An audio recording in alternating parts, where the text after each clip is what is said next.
This episode contains mature language and adult situations.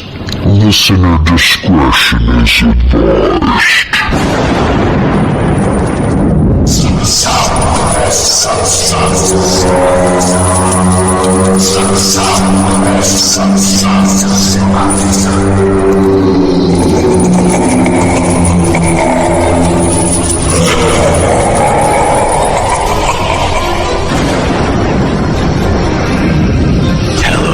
Unfortunate friends, how is it that you dared stumble into my caverns of the abyss? I am ancient, I am eternal. I have been shackled here for millennia, festering in shadows and silence, growing stronger with your pain and suffering.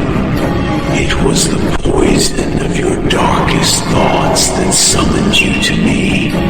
I am the Shadow Dweller, your warden, your tormentor, your only companion until the abyss swallows you whole. I have ripped open the portal between the nether realm and your fragile world. My brothers and I are unbound at last, and we come to enslave, to torment, to savor the chorus of your screams. As you trembled in fear, we fed. As you suffered, we grew strong. And now we unleash upon you new nightmares, twisted tales, ghastly and gruesome stories of the macabre, chronicles of horrors beyond imagining. Your souls will be harvested, one by one, until none remain. Welcome to Into the Abyss, Morbid Morsals podcast.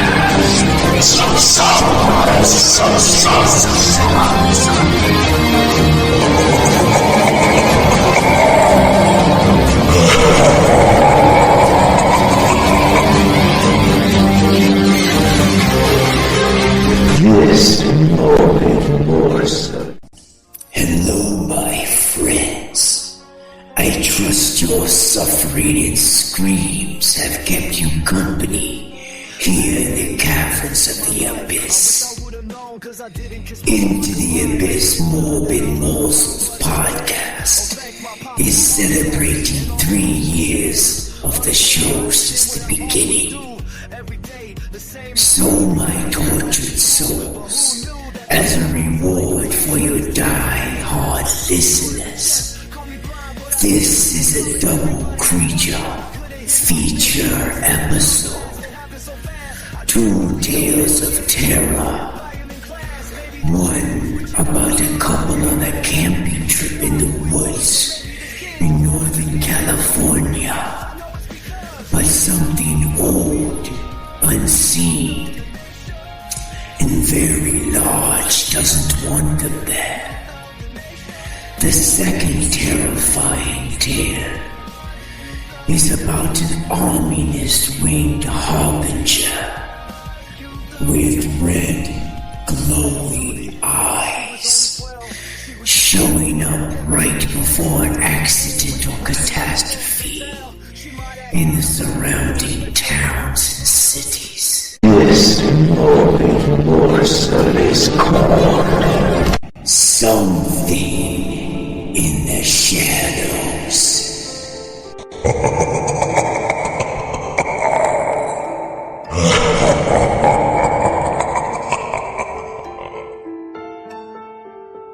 The Pacific Northwest had a way of swallowing sound. The deeper one went, the more the world seemed to hold its breath. And in that silence, things listened back.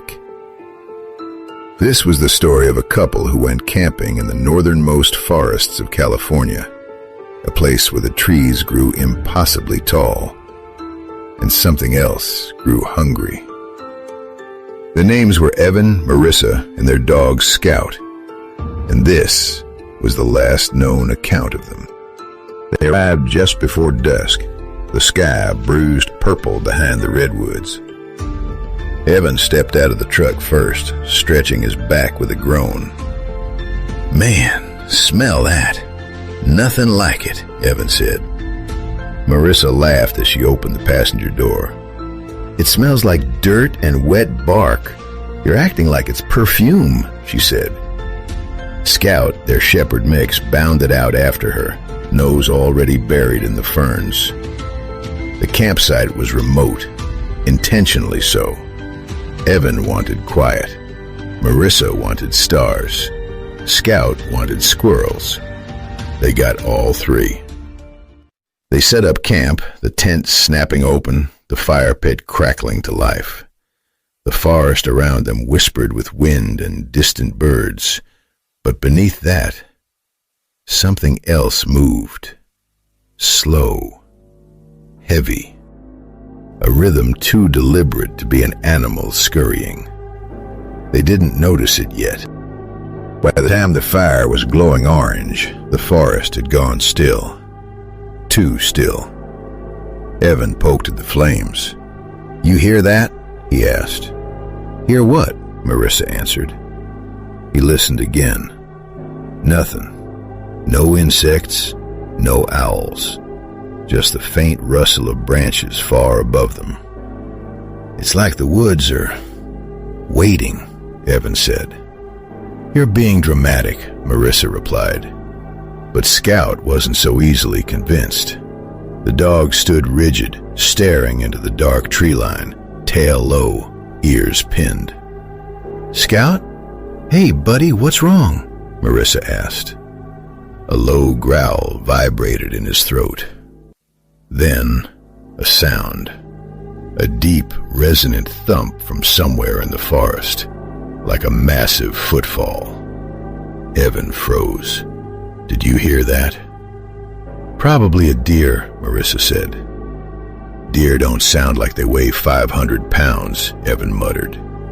Another thump. Closer. Scout barked, sharp and frantic. "Okay, that one I heard," Marissa said. The forest swallowed the sound again. Silence. Then a long, low exhale. Not wind, not animal. Something breathing. "I'm grabbing the flashlight," Evan said. He swept the beam across the trees. Nothing. Just trunks, moss, and shadows. But the shadows felt wrong. Too thick. Too tall. Marissa shivered. "Let's just go to bed. It's probably nothing." But Scout didn't sleep. He sat at the tent flap all night, staring out, trembling. Morning came with a thin fog and the smell of damp earth. Evan stepped outside first, rubbing his eyes. Then he saw them. Footprints.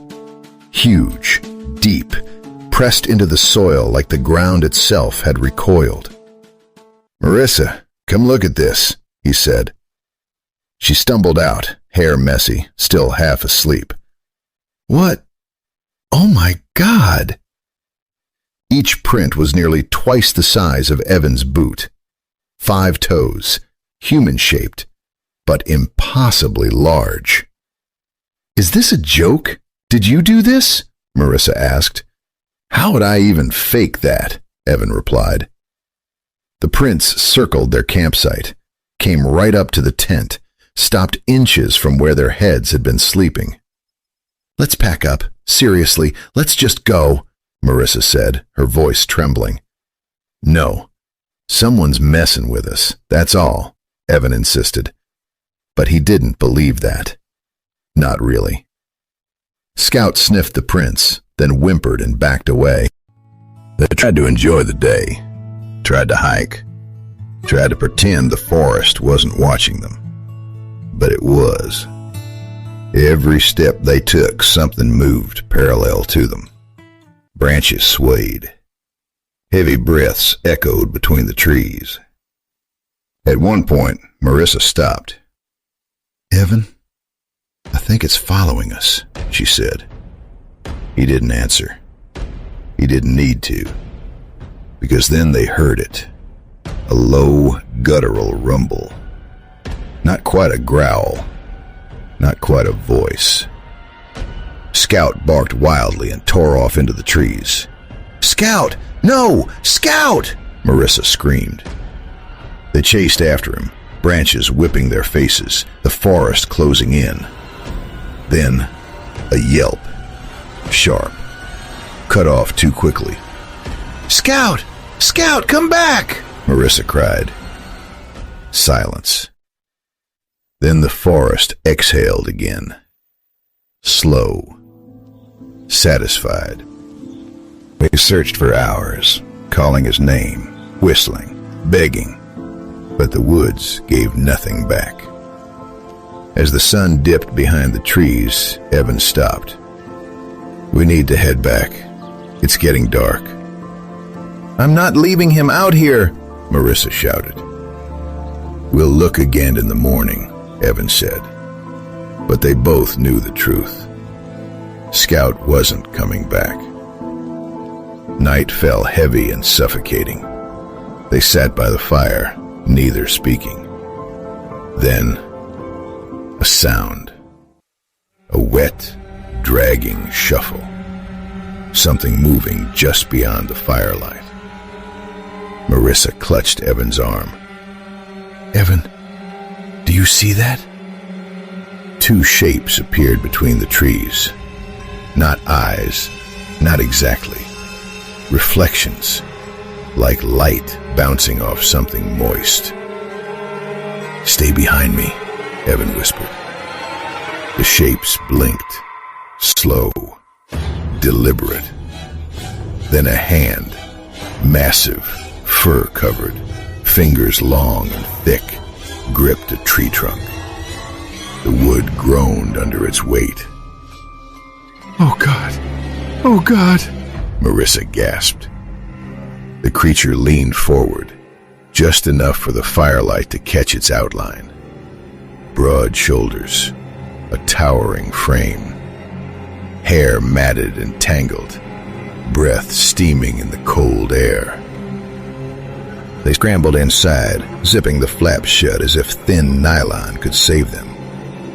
Outside, the footsteps circled, slow, heavy, curious. "It took Scout. Evan, it took him," Marissa sobbed.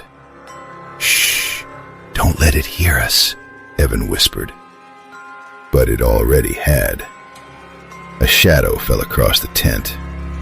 Then, a sound like a tree trunk snapping. The creature grabbed the tent pole and shook it violently.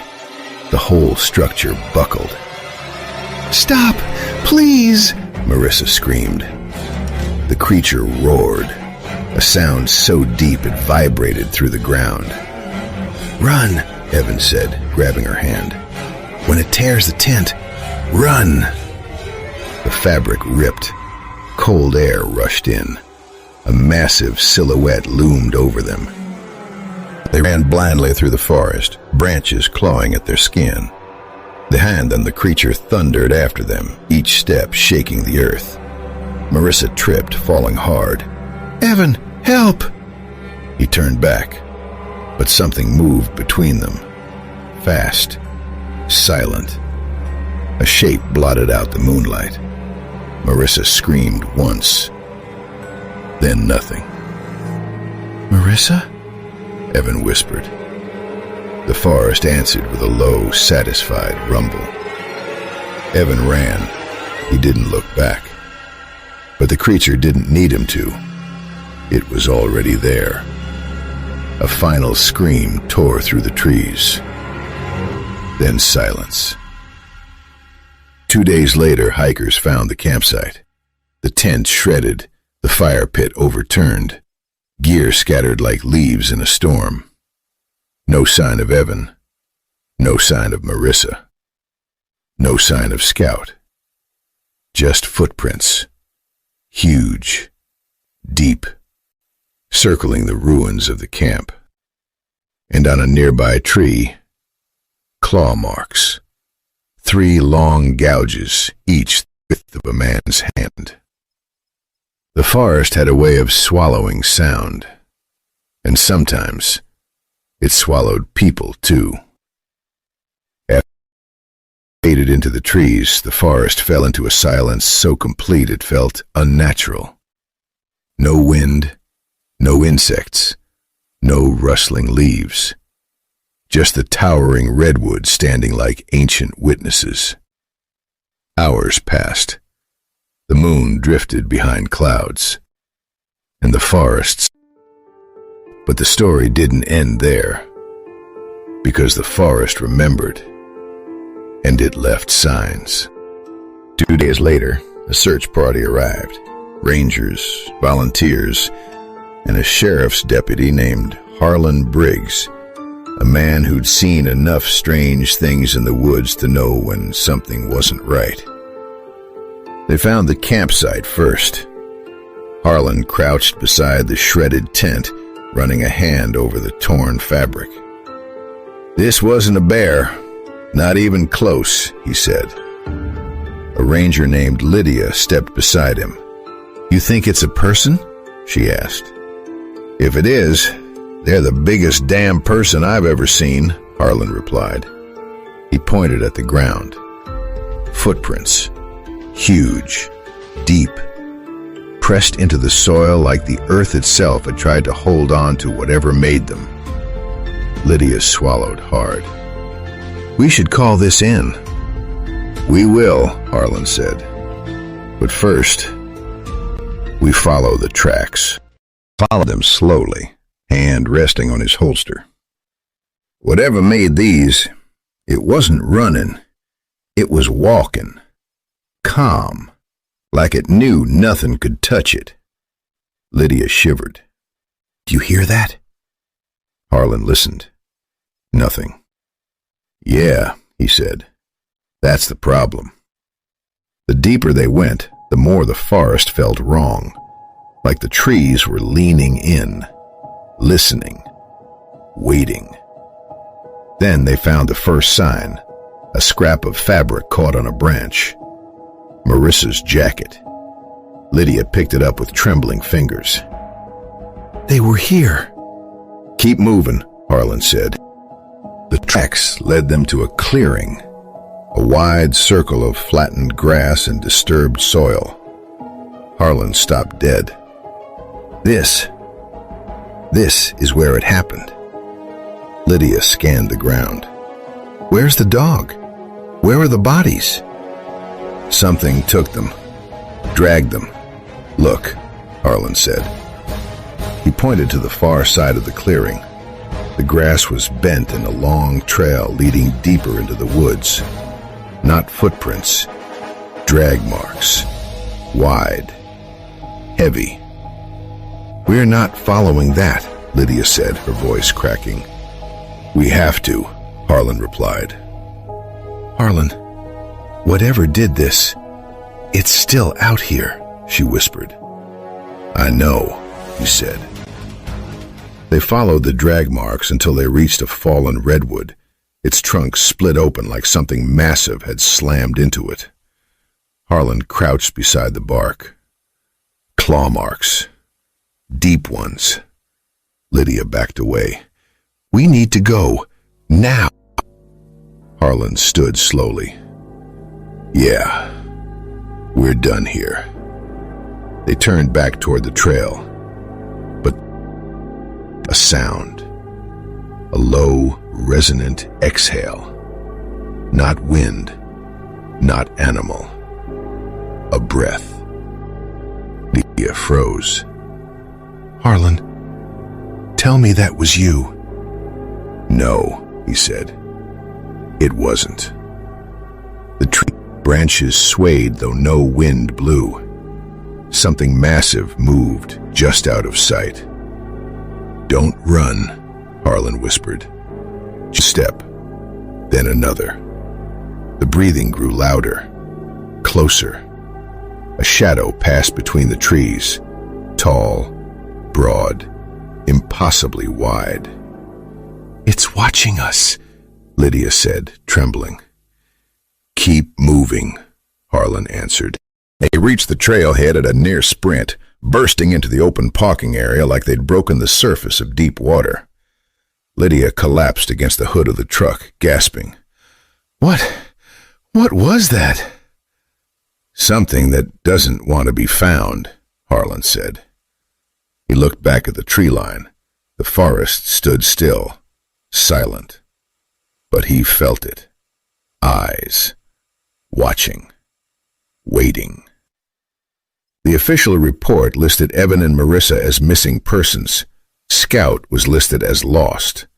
The campsite was labeled as animal activity. The footprints were dismissed as distorted impressions. The claw marks were attributed to storm damage. But Harlan knew better. He wrote a second report, a private one that would never be filed. In it, he wrote, "Something is living in those woods. Something big. Something intelligent. It took them. And it's still out there." A week later, hackers found something new. A tree. Massive. Ancient. And carved into its bark, 3 long gouges. Fresh. Deep. Deliberate. Below them, pressed into the soil, were footprints. Huge. Human-shaped. Facing outward. As if something had stood there, watching the trail. Watching the world beyond the forest. Waiting. Because the forest didn't forget, and it didn't forgive. And sometimes, it didn't let people leave.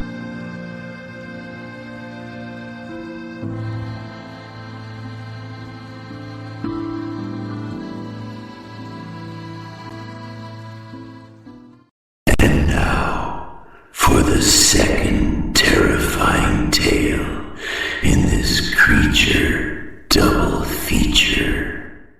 This morbid morsel is called the Harbinger of Dunlow Ridge.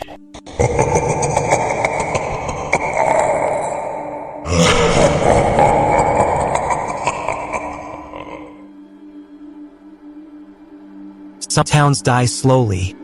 Factories closing, people drifting away, lights fading one by one. But other towns, they die all at once. Dunlow Ridge was one of those places. A quiet town tucked between hills and highways, the kind of place where nothing ever happened until everything did. And it all began with a shadow, a shape with wings, a warning no one understood until it was far too late. It started on a Tuesday, a cold, brittle morning where frost clung to the grass like tiny white claws. Caleb Hargrove, a local mechanic, was driving home from a late shift. His truck rattled along the empty road, headlights slicing through the fog. He yawned, rubbed his eyes, and muttered, "Almost home. Just a few more miles." Then something swooped across the road. Fast, silent, huge. Caleb slammed the brakes. "What the?" he shouted as the truck skidded sideways across the asphalt. His breath fogged the windshield, and then he saw it. A figure perched on the guardrail, tall, thin, wings folded tight against its back like a giant, living shadow. 2 faint red glimmers stared at him. No, no, no, no," Caleb whispered. The figure tilted its head, slow and curious. Then it opened its wings impossibly wide and launched into the air with a sound like fabric tearing. Caleb sat frozen. "I didn't see that," he whispered. "I didn't see that." But he had, and the town would soon see much worse. The next morning, Dunlow Ridge woke to sirens. A delivery truck had jackknifed on the bridge. The driver was found slumped over the wheel, eyes wide, mouth open, as if he'd died mid-scream. Police Chief Rita Morales stood beside the wreck, arms crossed. "What do you think happened?" she asked. A paramedic shook his head. "Heart attack, maybe, but..." His expression, "I've never seen anything like it." Rita frowned. "Any witnesses?" The paramedic hesitated. "One, Caleb Hargrove. He said he saw something." "Something?" Rita repeated. "A creature." Rita sighed. "Great. Just what we need. A town full of monster stories."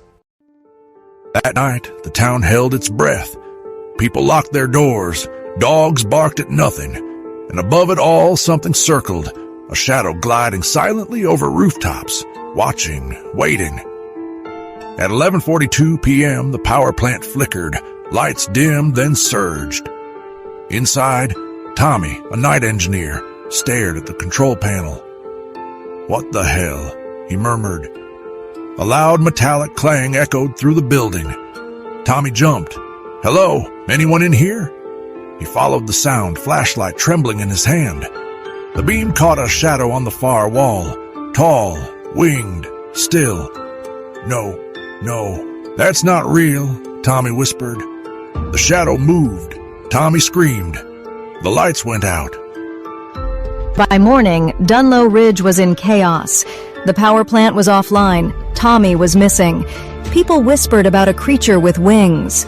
At the diner, locals huddled in booths. "My cousin saw it last night," a woman said. "Said it was perched on the water tower." "It's a demon," a man muttered. "Has to be." "It's Mothman," a teenager insisted. "Like the stories online." Rita Morales entered, exhausted. "Everyone calm down. There is no creature. There is no demon.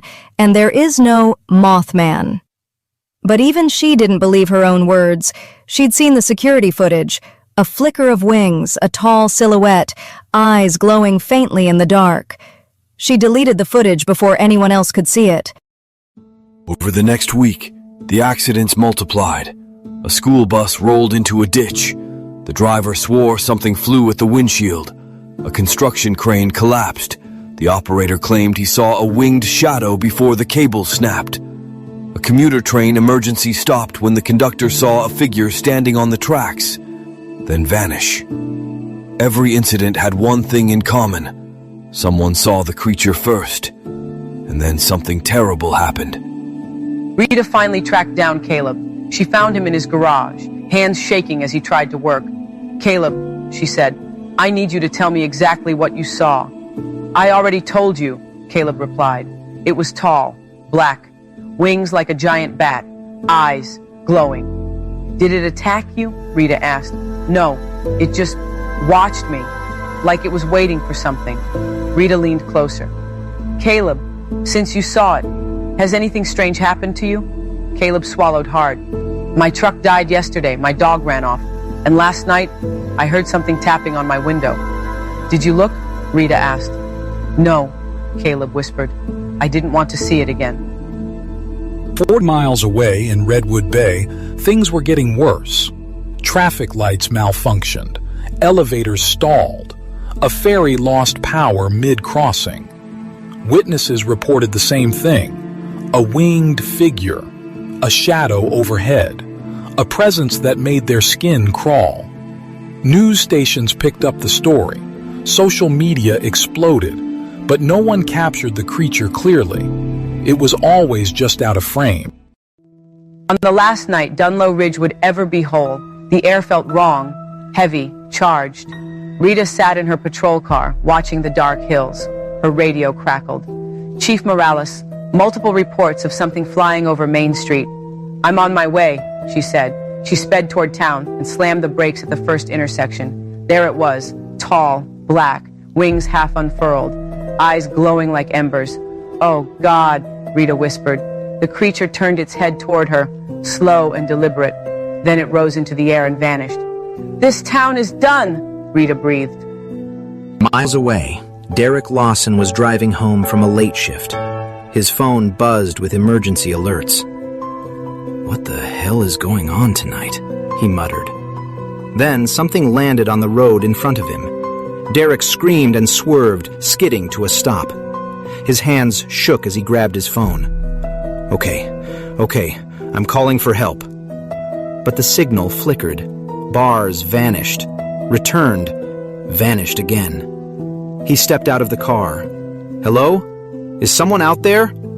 A rustle, a shift of air, a presence behind him. He spun. Nothing. He opened Facebook Live. "If anyone can see this, I'm stuck on Highway 12. Something's out here with me." The feed flickered, stabilized, then A shape behind him. Tall. Winged. Still. Comments exploded. "Dude, behind you! Run! What is that?" Derek turned slowly. Oh God. The creature stepped forward, wings unfolding like a nightmare blooming. The feed pixelated, glitched, froze. Derek screamed. Hit the ground. The last frame captured a silhouette, a tall, winged figure standing over him. Then the feed went dark. By morning, Derek was gone. His car abandoned. His phone cracked on the asphalt. Dunlow Ridge was evacuated. Redwood Bay declared a state of emergency, and the creature, the shadow with wings, was seen flying toward the next city. Some say it's a warning. Others say it's a curse. But one thing is certain. When the Mothman appears, disaster follows. And somewhere out there in the dark between towns, it waits for the next place to make itself known.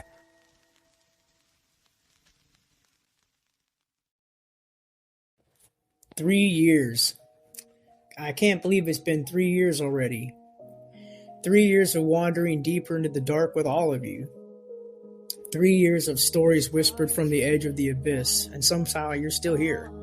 Listening, sharing, keeping this strange little corner of horror alive. And for that, I am truly grateful. To everyone who's tuned in from cities I've never visited, from countries I never imagined would hear my voice, thank you. It still blows my mind that these stories travel farther than I ever could. Like shadows slipping under doors, finding new homes. If you want to help this show grow, to help more unsuspecting souls stumble into the abyss, remember to like, subscribe, download, and share the show with someone who enjoys a little darkness in your day. And if you really want to help someone new listeners, leave a rating and review.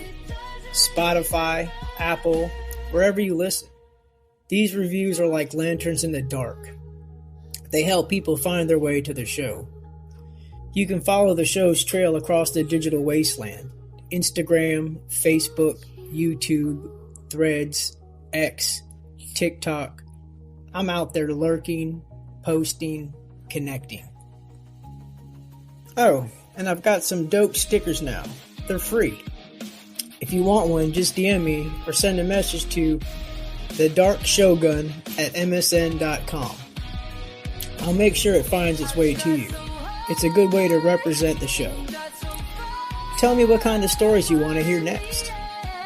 Tell me what you're liking, what's creeping you out, what's sticking with you long after the episode ends. I'm not a huge podcast, not yet, but with your help, I can grow things in 2026. Bigger stories, bigger audience, bigger shadows. Still crazy to think that 3 years ago when I started this podcast, I didn't think anybody would listen or I would get any likes or anything, but I didn't really care. I was like, why not? Let me try to do a podcast. Everyone else is doing one, so let me see what I can do. And yeah, it's been, everyone's listening to it. It seems like they're enjoying it. Different cities and around the different countries, so I appreciate it. Thank you very much. I love writing horror stories. I love fiction. My podcast is kind of like a Tales from the Crypt meets Twilight Zone. Stuff like that. Fantasy, fiction, horror, all the good stuff rolled up into one. And remember, guys, show our fellow content creators some love. Give them a like, share, follow, mention them, talk about them. Well, 3 years down, and the abyss is only going to get deeper. Thank you guys again for taking the time to walk to the darkness with me. Thank you for listening. And thank you for helping this strange little show reach places I never dreamed it would. So here's to the next chapter and whatever waits for us in the shadows.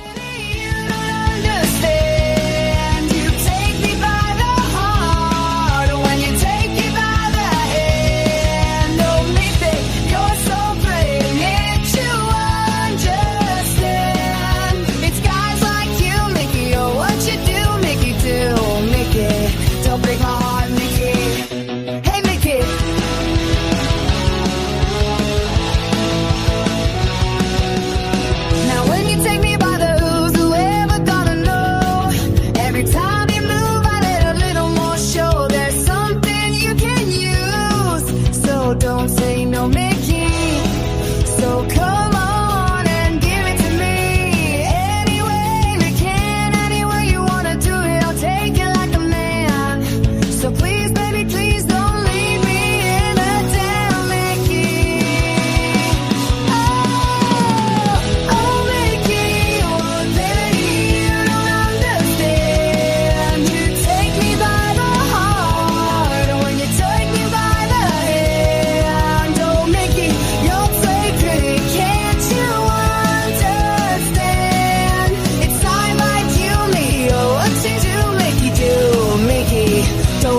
like you, Mickey. I'll watch you do me too, Mickey.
be what you want me to be.